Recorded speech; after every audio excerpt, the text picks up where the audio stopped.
Hello, dans cette vidéo, on va parler de ChatGPT et comment intégrer ChatGPT dans son business efficacement. Aujourd'hui, on voit parler de ChatGPT partout. On a beaucoup d'entreprises qui ont essayé d'intégrer dans leurs produits de services ChatGPT. Et ce qu'on va voir aujourd'hui dans cette petite discussion, dans cette petite marche, c'est comment intégrer ChatGPT efficacement, quelles sont les intégrations qui ont du sens et quelles sont les intégrations qui font un peu gadget. Alors ça, je me présente, je m'appelle Alex, je suis le fondateur de Better People. On accompagne les entreprises dans leur stratégie IA au quotidien et j'essaye de faire ce nouveau format avec tous les retours que vous m'avez fait sur la vidéo précédente. Donc, ChatGPT, qu'est-ce que c'est? ChatGPT, c'est une IA générative. Donc c'est une IA qui va générer du texte et qui fait partie de la famille des LLM, Large Language Model. Donc c'est des modèles de langage. ChatGPT, ça fonctionne en ayant du texte en entrée et en sortant du texte en sortie.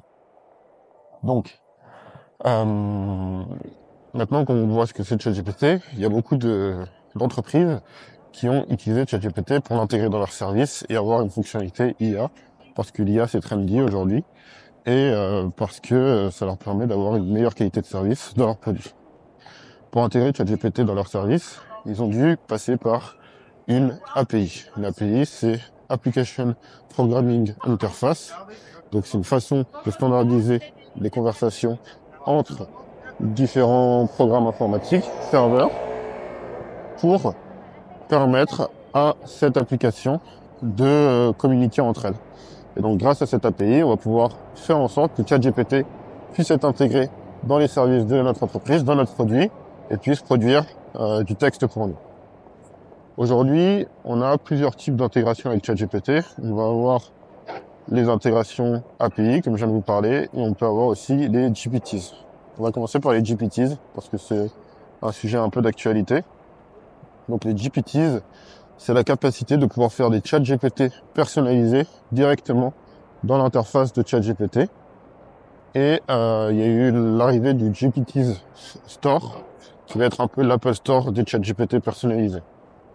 Donc, une des questions un peu brûlantes, c'est comment faire de l'argent avec les GPT Store, parce que c'est nouveau et parce que ChatGPT a énormément d'utilisateurs.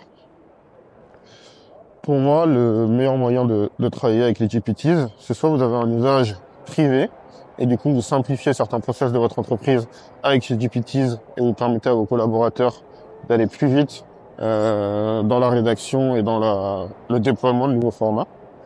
Soit, au contraire, vous avez besoin de faire un truc public et vous voulez en faire une source de revenus. Et là, il faudra voir comment ils monétisent. S'ils monétisent un peu comme un Apple Store avec un prix fixe que vous pouvez déterminer, une des méthodes qui peut être intéressante, c'est que y a un adage qui dit que la donnée c'est de l'or, data is gold. Et en fait, ChatGPT, ce qui est très intéressant dedans, c'est que c'est une interface incroyable pour simplifier les interfaces et les interactions entre de la donnée et de l'humain. Donc si, par exemple, vous me dites, ok, j'ai de la donnée qui est assez rare, mais difficile à manipuler, eh ben, je peux faire un GPT, ce qui va permettre aux humains de facilement la manipuler, de pas investir tant que ça dans le développement d'interface et UI, donc User Interface, parce qu'on a ChatGPT qui va le faire pour nous, et de pouvoir donner accès à cette donnée qui peut être transformée, crunchée, croisée directement avec ChatGPT. Et en fait, ça veut dire que vous pouvez faire un assistant, par exemple, on voit toutes les sociétés qui permettent de récupérer des informations d'entreprise à partir du SIRET ou du nom de l'entreprise. Bah, vous pouvez très bien dire, ok, moi je fais une base de données, il y a un service connecté à mon GPTs qui est connecté à cette base Sirène, donc c'est la base Sirène en France, pour les autres pays je connais pas, et à partir de ce chat GPT, que les gens puissent interroger en langage naturel la base Sirène.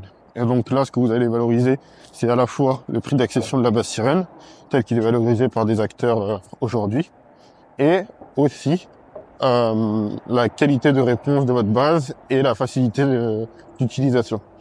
Et donc là où les acteurs aujourd'hui peuvent vous vendre des lignes de la base Sirène à 50 euros 50 centimes la ligne, bah peut-être que vous allez pouvoir les vendre à 80, 90 centimes parce que vous avez justement cette interface qui est plus simple. Ok.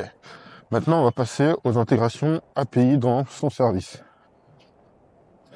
Sur les intégrations API dans le service, il y a plusieurs choses.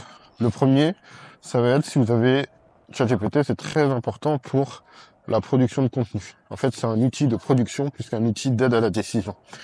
Et donc, si vous avez des tâches où votre utilisateur doit faire de la production, doit saisir des informations, doit mettre en forme certaines informations, un éditeur de blog, un formulaire administratif, etc. Ce que vous pouvez faire, c'est que vous pouvez utiliser ChatGPT pour essayer de lui casser sa page blanche et de faire en sorte qu'il puisse facilement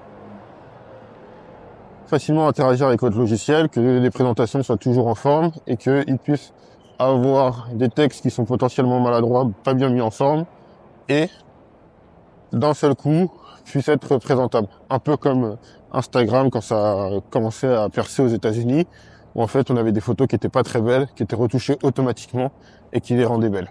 Ça, c'est la première utilisation dans les services.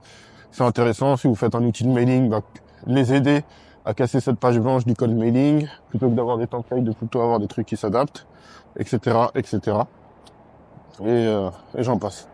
L'autre tendance qui est en train de monter aux États-Unis, qui est pas encore très arrivée en France, mais qui va se développer, c'est sûr, dans les prochaines années, dans les prochains mois même, c'est les copilotes. Donc, le plus connu, c'est Microsoft Copilot, qui permet de travailler dans Office 360 avec un copilote, qui n'a pas aujourd'hui beaucoup de clients. Je crois qu'ils ont 10 clients en France, et qui vont vous permettre en fait de simplifier vos interfaces, encore une fois, en disant ok, toutes les actions qui sont possibles avec des interfaces, aujourd'hui des boutons ou des champs texte, comment on peut les rendre possibles avec juste du dialogue.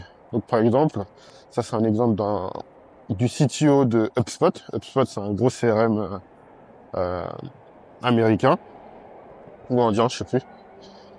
Et du coup, le CTO de HubSpot, il a fait ChatSpot. Et donc, quand vous avez une opportunité, donc vous avez un lead et vous avez une interaction avec ce lead, plutôt que de remplir plein de champs de formulaire, vous pouvez juste écrire un message de débrief de votre interaction et ça va remplir automatiquement le formulaire dans HubSpot. Ça peut aussi faire des actions. Donc, par exemple, vous pouvez juste écrire ce lead, il a été gagné. Le potentiel de deal, c'est 25 000 euros.